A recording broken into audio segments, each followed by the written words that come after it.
Čaute, tu je Lily a vítajte od ďalšieho videa, čo je ďalší haul za mesiac jún a júl.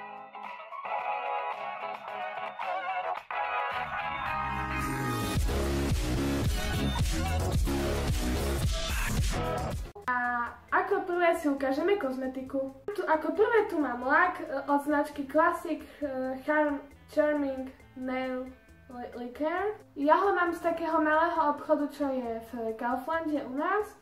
A stál ma €50. Má takú peknú ružovú farbu. Ako ďalšie tu mám naramok. Tento naramok som kúpila z takej akcie MDD a stál ma €1. A ja si myslím, že za takýto pekný naramok € je dosť málo. Takže tie sa mi veľmi páči. Zas má tú moju obľúbenú ružovú farbu. Páči sa mi, že to srdce je prebodnuté šípom. Ako ďalšie tu máme pohár, ktorý som kúpila v Kike, čo je u nás pri Optime. A tento pohár bol síce trošku drahší, stál nejakých €6,50, si presne nepamätám, nejak tak. Takže, a preto sa mi aj páči, lebo je tu jeden z mojich obľúbených psíkov Mops. Ako ďalšie tu mám kraťasy, ktoré sú z New Yorkeru. Stáli €15. A na tých kraťasoch sa mi páči, že majú tu na také dole zahnuté. Ako ďalšie tu mám tričko s plameniakmi.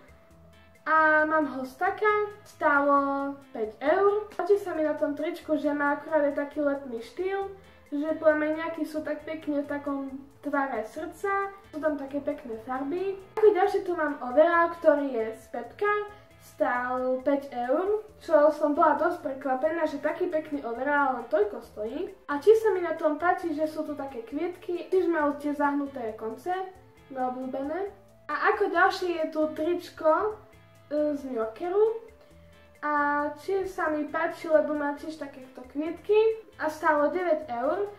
A ešte sa mi na tom tričku páči, že je vlastne také tu na zdola také širšie, také voľnejšie. A ešte som zabudla na topánky. Tak tieto topánky mám zo Žiliny. Tieto topánky vlastne stáli €10. Ale najviac sa mi na nich páči tá krásna ružová neónová farba, taká silná. A za to mám ešte také pekné strieborné pasiky. Toto bolo z dnešného videa všetko. Takže keď sa vám to video páčilo, tak dajte like, keď nie, tak dajte koment. A keď sa vám páči môj channel, tak nezabudnite dať odber. V popise videa máte zase odkaz na môj Ask, Instagram, Snapchat a moje iné sociálne siete, ktoré mám.